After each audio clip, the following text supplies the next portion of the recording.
شروع کرتی ہوں اللہ کے نام سے جو بے انتہا مہربان نہایت رحم فرمانے والا ہے۔ والفجر ولیال عشر، قسم ہے فجر کی اور 10 راتوں کی، والشفع والوتر، اور طاق اور جفت کی۔ هل فی ذلک قسم لذی حجر، کیا اس میں عقل والوں کے لیے کوئی قسم ہے، کوئی گواہی ہے، کوئی نشانی ہے؟ اللہ سبحانہ وتعالیٰ نے فجر کی قسم کھائی اور اس کے بعد 10 راتوں کی قسم کھائی۔ یہ 10 راتیں کون سی ہیں؟ ان سے مراد ایک تو رمضان المبارک کا آخری عشرہ، کیونکہ رمضان المبارک کے پورے مہینے میں آخری 10 راتیں یا 9 راتیں بہت ہی فضیلت والی ہیں۔ عربی میں چونکہ لفظ لیل رات اور دن دونوں پر بولا جاتا ہے، اس لیے اس سے مراد عشرہ ذو الحجہ کے پہلے 10 دن بھی لیے جاتے ہیں۔ تو اللہ سبحانہ وتعالیٰ نے ان کی قسم کھائی۔ والشفع والوتر، اور جفت اور طاق کی قسم۔ یہ کیا ہے؟ جفت جو ہے یہ یوم النحر ہے 10واں دن، اور طاق یوم عرفہ ہے 9واں دن۔ هل فی ذلک قسم لذی حجر، تو عقل مند لوگوں کو ان آیات میں غور کرنا چاہیے کہ اللہ سبحانہ وتعالیٰ نے اس کی قسم کیوں کھائی ہے۔ یہ اللہ سبحانہ وتعالیٰ کا ہم سب پر بہت بڑا فضل ہے کہ اس نے ہمارے لیے عمل کی راہیں، درجوں کی بلندی کے حصول کی راہیں ہمارے لیے ہموار کی، اور ہمیں ان تمام چیزوں کے بارے میں بتا دیا جن میں ہماری دنیا اور آخرت دونوں کا فائدہ ہے۔ جس طرح ہر چیز کا ایک موسم ہوتا ہے، سبزیوں کے موسم ہوتے ہیں، پھلوں کے موسم ہوتے ہیں، شادیوں کے موسم ہوتے ہیں، اور کون سے موسم ہوتے ہیں؟ سردی گرمی کے موسم، لیکن وہ تو ویدر کے معنوں میں استعمال ہوتا ہے نا۔ یہاں میری مراد یعنی خاص مواقع، یعنی موسم سے مراد خاص مواقع۔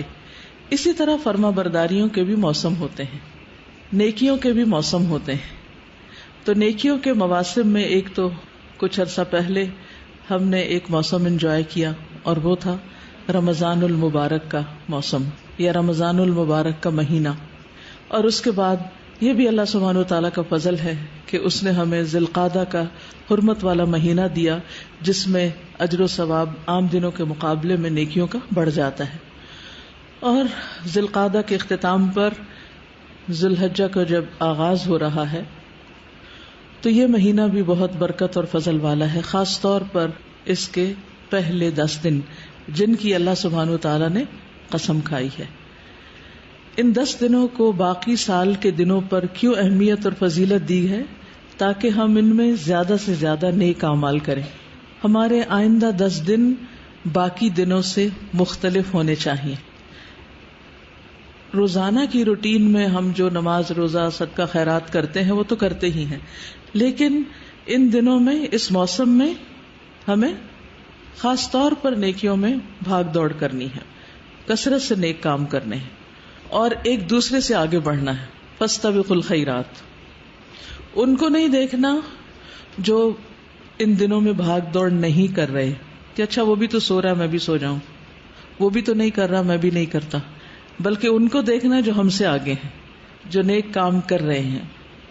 اور حقیقت میں نیک کام وہ ہوتا ہے جس کو کرنے کے بعد انسان اپنے رب کے قریب ہوتا ہے، رب العالمین، جسے پوری کائنات بنائی، جس نے مجھے اور آپ کو پیدا کیا، جس نے ہمیں ہر نعمت سے نوازا، جس نے ہمیں ہر طرح کا رزق عطا کیا۔ اس کے شکرانے کے طور پر ہمیں ایسے کام کرنا ہے جس سے ہمارا رب ہم سے راضی ہو جائے۔ تو رب کو راضی کرنے اور رب کا قرب پانے کا موسم آ رہا ہے، وہ دن آ رہے ہیں۔ ان دنوں کے بارے میں رسول اللہ صلی اللہ علیہ وسلم نے خود گواہی دی ہے کہ یہ سال کے بہترین دن ہیں، اور اللہ سبحانہ وتعالیٰ نے کیا گواہی دی قسم کھا کر؟ ولیال عشر، کہ یہ بھی عظمت والی چیز ہے، اس کی طرف توجہ کرو۔ هل فی ذلک قسم لذی حجر، تو ہم سے کیا مطلوب ہے؟ ہم سے مطلوب ہے نیک اعمال کی کثرت اور اچھی طرح ان دنوں کا استقبال اور ان میں اچھے اچھے کام کرنے کی پلاننگ. جب آپ کسی بھی خاص موسم میں کسی خاص تہوار کا استقبال کرتے ہیں تو سب سے پہلے کیا کرتے ہیں؟ پلان کرتے ہیں. اس کے بعد مثلاً عید آ رہی ہے تو اس پلاننگ میں پہلی چیز کیا شامل ہوتی ہے؟ گھر کے حساب سے سوچیں. گھر کی صفائی. یس، پہلے صفائی اور اس کے بعد سجاوٹ. تو عشرہ ذی الحجہ کا استقبال بھی ہم اسی طرح کریں گے کہ ہم اپنی صفائی کا اہتمام کریں گے. ایک صفائی ستھرائی تو جسمانی ہوتی ہے کہ انسان، خاص طور پر وہ لوگ جو قربانی کرنے والے ہیں، وہ اپنے ناخن، بال اور باقی اپنی جسمانی صفائی ستھرائی عشرہ ذی الحجہ کے آنے سے پہلے ہی کر لیتے ہیں، کیونکہ اگلے 10 دنوں میں یہ سب کچھ ممنوع ہو جاتا ہے. جن لوگوں کو قربانی نہیں کرنی ان کے لیے شرط یعنی ایسی کوئی پابندی نہیں ہے، لیکن بہرحال ایک کثیر تعداد قربانی کرتی ہے اور اس چیز کا بھی اہتمام کرتی ہے، تاکہ ہم بھی ان لوگوں کے ساتھ شریک ہو جائیں جو احرام پہن کر اللہ کے گھر کا ارادہ کیے ہوئے ہیں یا حج کر رہے ہیں، کیونکہ حج والے احرام میں ہوتے ہیں اور ان پر یہ پابندیاں ہوتی ہیں، تو ان کی پابندیوں میں ہم بھی ایک طرح سے شریک ہوتے ہیں. دوسری بات یہ ہے کہ اللہ سبحانہ وتعالی توبہ کرنے والوں اور پاک صاف رہنے والوں سے محبت کرتا ہے. تو جہاں آپ اپنی جسمانی صفائی ستھرائی کا خیال کریں گے، یعنی خصوصی طور پر ایک طرح سے اس عشرے کے استقبال کے لیے، وہاں اپنے گناہوں کی صفائی کا بھی خصوصی اہتمام کرنا ہے. تو اس کے لیے کیا کرنا ہے؟ سچی توبہ، یعنی اللہ سبحانہ وتعالی سے ان سب گناہوں کی معافی مانگے جو رمضان اور آج تک ان 2 مہینوں میں ہو چکے ہیں، شوال اور ذی القعدہ میں، کیونکہ گناہ ہماری نیکیوں کے راستے میں رکاوٹ ہوتے ہیں. تو پہلا کام کیا کرنا ہے؟ توبہ کرنی. یعنی ویسے تو ہم استغفر اللہ کہتے رہتے ہیں، لیکن ایک سچی خالص توبہ پوری توجہ کے ساتھ اللہ سبحانہ وتعالیٰ کی طرف رجوع کرتے ہوئے، کیونکہ توبہ میں ہماری دنیا اور آخرت دونوں کی بھلائی ہے. اور اس لیے بھی توبہ کہ اللہ سبحانہ وتعالیٰ ہمارے لیے نیکیاں کرنا آسان کر دے، ہمارے دلوں کے بوجھ دور کر دے اور ہمارے گناہوں کے بوجھ ہم سے دور کر دے. اللہ تعالیٰ فرماتے ہیں وَتُوبُوا إِلَى اللَّهِ جَمِيعًا أَيُّهَا الْمُؤْمِنُونَ لَعَلَّكُمْ تُفْلِحُونَ. تم سب اللہ کے حضور توبہ کرو اے ایمان والو، تاکہ تم فلاح پا سکو. دوسری بات یہ ہے کہ نیک اعمال کی شدید حرص رکھنی ہے، سچی نیت کرنی، کیونکہ جو صدق اور اخلاص کے ساتھ کسی نیک کام کی نیت کرتا ہے، سچا ارادہ ظاہر کرتا ہے، اللہ تعالیٰ اس کو سچا ثابت کر دیتا ہے. جب ہم ہاف ہارٹیڈلی کوئی کام کرنا چاہتے ہیں نا، اچھا، اور شیطان ہمیں ڈراتا ہے. 2 دشمنوں کا تو آپ کو پتہ ہی، ایک اندر بیٹھا ہوا ایک باہر ہے، 2 طرف سے زد میں ہے. ایک کا مقابلہ پھر بھی آسان ہوتا ہے، لیکن 2 کا مقابلہ تو اور مشکل ہو جاتا ہے. تو بہرحال ہمارے اندر کا نفس جو ہے وہ کیا کہتا ہے، ابھی تو بہت گرمی ہے، ابھی تو بہت کام ہے، بہت مصروفیت ہے، روزہ کیسے رکھیں گے. اور باہر کا دشمن بھی دل میں طرح طرح کے وسوسے ڈالتا ہے. تو ان سے نجات حاصل کرنی، اس کا حل کیا ہے کہ انسان اپنے اندر سچا ارادہ اور نیت کر لے. جس کی نیت میں صدق ہوتا ہے اس کے لیے پھر عمل ہو جائے تو بہت اجر، نہ بھی ہو سکے کسی وجہ سے تو اللہ سبحانہ وتعالیٰ اس کو اس کے لیے لکھ دیتا ہے. والذین جاہدوا فینا لنہدینہم سبلنا وان اللہ لمع المحسنین. جو لوگ ہماری راہ میں جد و جہد کرتے ہیں ہم یقیناً انہیں اپنی راہیں دکھا دیتے ہیں، اور اللہ یقیناً محسنین کے ساتھ ہے. تیسری چیز، آئندہ عشرے میں عبادت کے ساتھ ساتھ گناہوں سے دوری اختیار کرنا. اپنا محاسبہ کیجئے کہ اب تک کون سے گناہ ہیں جو میں نہیں چھوڑ پا رہی. مجھے پتا ہے یہ گناہ ہے اور پھر بھی میں نہیں چھوڑ رہی، تو ان کو شعوری طور پر چھوڑنے کا ارادہ اور ان سے دوری. یعنی ہر وہ کام جس سے انسان اللہ سبحانہ وتعالیٰ کی رحمت سے دور ہو جاتا ہے اس کو چھوڑ دینا ہے. اس لیے گناہوں کو چھوڑنے کا ارادہ اور اس کے لیے کوشش، اور اس کے ساتھ ساتھ نیکیاں کرنے کا پکا ارادہ. ٹھیک ہے. اللہ سبحانہ وتعالیٰ سے ہمیں دعا کرنی ہے کہ اللہ تعالی ہمیں توفیق عطا فرمائے. اب کچھ باتیں ہم عشرے کے حوالے سے کریں گے. اس کا ہر دن قیمتی ہے، ہر دن ہمیں نیکیاں کرنا ہے، لیکن خاص طور پر جو اس عشرے کا افضل ترین دن ہے وہ کون سا دن ہے؟ 9 ذی الحجہ، عرفہ کا دن، یوم عرفہ. عمر بن خطاب سے روایت ہے کہ ایک یہودی نے ان سے کہا کہ اے امیر المومنین، تمہاری کتاب قرآن میں ایک آیت ہے جسے تم پڑھتے ہو، اگر وہ ہم پر نازل ہوتی تو ہم اس دن کو عید کا دن بنا لیتے. پوچھا وہ کون سی آیت ہے؟ تو اس نے کہا الیوم اکملت لکم دینکم واتممت علیکم نعمتی ورضیت لکم الاسلام دینا. عمر رضی اللہ عنہ نے فرمایا ہم اس دن اس مقام کو خوب جانتے ہیں جب یہ آیت رسول اللہ صلی اللہ علیہ وسلم پر نازل ہوئی. اس وقت آپ عرفات میں جمعہ کے دن کھڑے ہوئے تھے. تو گویا قرآن کا آغاز کب ہوا تھا؟ نبی صلی اللہ علیہ وسلم کو نبوت کب ملی تھی؟ رمضان میں. اور تکمیل کب ہوئی؟ ذی الحجہ میں. اللہ سبحانہ وتعالیٰ نے خود فرمایا الیوم اکملت لکم دینکم، آج میں نے تمہارے دین کی تکمیل کر دی، تمہارے لیے دین مکمل ہو چکا ہے. تو آغاز بھی بابرکت اور اختتام بھی بابرکت. اور مجھے اچھی طرح یاد ہے کہ پچھلا ہمارا جو تعلیم القرآن جو لاسٹ میں نے تکمیل کروائی تھی، جس کو میں نے پڑھایا تھا، اللہ سبحانہ وتعالیٰ کی طرف سے میری کوئی ایسی پلاننگ نہیں تھی، لیکن اتفاق ایسا ہوا کہ جس وقت حاجی عرفات میں تھے اس وقت ہماری تکمیل ہو رہی تھی. یعنی وہ 2 چیزیں اتفاق سے اکٹھی ہو گئیں. تو بہرحال یہاں تو ہم چھٹی کرتے ہیں نا اس دن، اس لیے کوئی کام ہو نہیں سکتا کیونکہ آپ نے روزہ رکھنا ہے 9 ذی الحج کا. تو 12 تو اس لحاظ سے بھی یہ دن بہت افضل دن ہے، عرفات کا دن. اور پھر اس دن حاجیوں اور غیر حاجیوں دونوں کی بخشش ہوتی. 9 ذی الحجہ کا دن نبی صلی اللہ علیہ وسلم نے فرمایا تمہارا دوپہر کے بعد عرفات میں کھڑے ہونا، قیام، وقوف، کیونکہ بہت سے لوگ حج کرنے جاتے ہیں اور وہ وقوف نہیں کرتے، اپنے خیموں کے اندر ہی بیٹھے رہتے ہیں یا لیٹ جاتے ہیں یا کھانا کھا کے سو جاتے ہیں کہ ہم حج کر رہے ہیں. تو اس دن اگر دھوپ زیادہ نہ ستائے تو کھلے آسمان کے نیچے خیمے سے ذرا باہر نکل کر کھڑے ہو کر دعائیں مانگیں. تھک جائیں تو بیٹھ بھی جائیں، لیکن وقوف زیادہ بہتر ہے. یہ تو عرفات والوں کے لیے. تو اس دن اللہ سبحانہ وتعالیٰ آسمان دنیا پر نازل ہوتا ہے. ویسے تو اللہ سبحانہ وتعالیٰ کے نزول کا وقت کیا ہے؟ رات کا پچھلا پہر، لیکن اس دن کو نازل ہوتے ہیں اور فرشتوں سے تم پر فخر کرتے ہیں.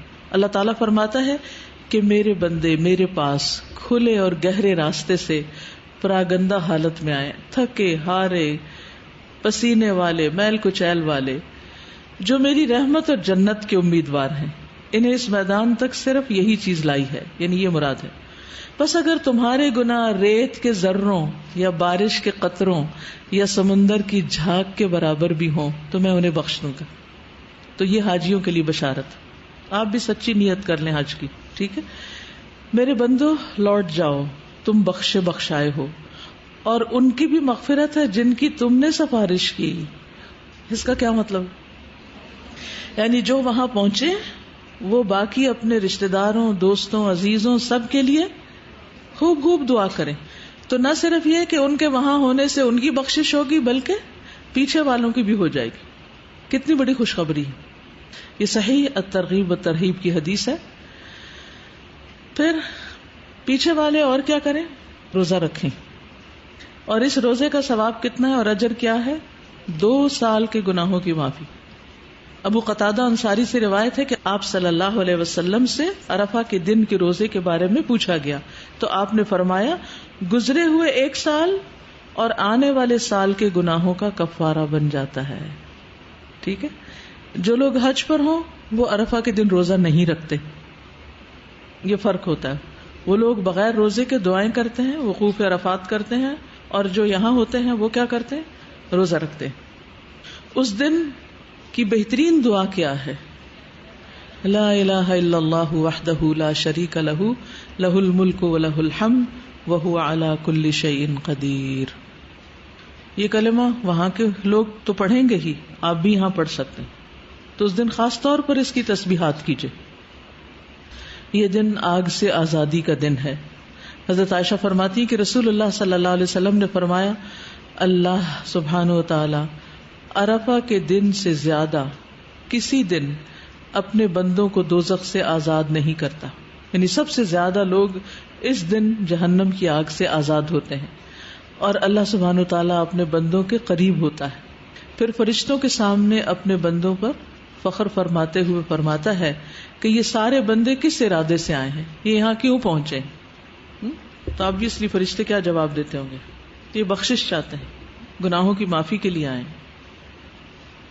9 ذی الحج کے علاوہ اگر ہو سکے تو باقی عشرے کے بھی روزے رکھ لیجئے، یعنی باقی دنوں کے۔ 10 تاریخ عید کو تو نہیں رکھیں گے، لیکن 9 روزے تو ہو ہی سکتے ہیں۔ رمضان کے روزوں کی قضا باقی سال میں بھی دی جا سکتی، لیکن ان 10 دنوں کے روزے صرف انہی 10 دن میں ہی رکھنے ہوتے ہیں، تب ان کی فضیلت ہے۔ آپ یہ نہیں کر سکتے کہ یہ اس عشرے کے روزے آپ 1 مہینہ بعد رکھ لیں یا پہلے رکھ لیں، نو، وہ انہی دنوں میں ہی رکھیں گے تو اس کا اجر و ثواب زیادہ ہوگا عام دنوں کے مقابلے میں، ٹھیک ہے۔ 10واں دن جو ہے وہ یوم النحر، قربانی کا دن ہے۔ رسول اللہ صلی اللہ علیہ وسلم نے فرمایا، اللہ کے نزدیک افضل دن یعنی افضل ترین دن یوم النحر، اور اس کے بعد یوم القر یعنی 11 ذی الحجہ بھی ہے، کیونکہ اس دن بھی قربانی کی جاتی۔ اور جو قربانی کرنا چاہتا ہو وہ کیا کرے؟ ان دنوں میں ناخن اور بال نہ کاٹے۔ قربانی کے بارے میں قرآن مجید میں آتا ہے، ان صلاتی ونسکی ومحیای ومماتی للہ رب العالمین، بے شک میری نماز، میری قربانی، میرا جینا اور میرا مرنا اللہ رب العالمین کے لیے۔ تو اس دن جب ہم قربانیاں دیکھتے ہیں تو کیا یاد آتا ہے؟ جب آپ کے سامنے ایک بکرا یا اونٹ ذبح ہو رہا ہو تو کیا یاد آتا ہے؟ اپنی موت بھی یاد آتی کہ یہ تو اللہ کے راستے میں جا رہا ہے۔ کیا ہماری موت بھی اللہ کے راستے میں ہوگی، یا اپنے نفس کو خوش کرتے ہوئے، لوگوں کو خوش کرتے ہوئے، شیطان کو خوش کرتے ہوئے ہوگی؟ ظاہر ہے جس راستے پر آج آپ چل رہے ہیں اسی راستے پر ہی اختتام ہوگا۔ تو بہرحال یہ یاد رہے کہ یہ دن دنیا کے افضل ترین دنوں میں سے ہیں، یعنی عشرہ ذی الحجہ کے دن افضل ترین دن، یہ حدیث میں آتا ہے۔ اور ان دنوں میں کیا گیا کوئی بھی نیک عمل، چاہے روزہ ہو یا نوافل ہو یا صدقہ خیرات ہو یا کسی مریض کی عیادت ہو یا گھر والوں کی خدمت ہو کہ ان کے لیے آپ سحری بنا رہے ہیں، افطاری بنا رہے ہیں، یہ سارے کام اللہ کی خاطر اگر آپ کر رہے ہیں تو ان کا اجر و ثواب عام دنوں سے کہیں زیادہ ہے۔ آپ یہ بھی کر سکتے ہیں کہ اگر آپ کے کچھ قضا روزے رہتے ہیں تو ان کی نیت سے بھی آپ ان دنوں میں روزے رکھ سکتے ہیں، تو عشرہ ذی الحجہ کے بھی جو فضیلت ہے وہ بھی آپ کو مل جائے گی اور قضا روزے بھی پورے ہو جائیں گے۔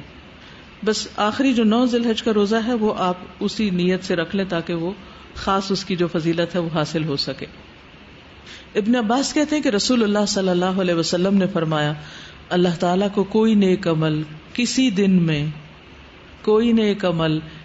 دن میں اتنا پسندیدہ نہیں جتنا ان دنوں میں پسندیدہ اور محبوب ہوتا ہے، یعنی عشرہ ذی الحجہ۔ صحابہ نے کہا، اے اللہ کے رسول، کیا جہاد فی سبیل اللہ بھی نہیں؟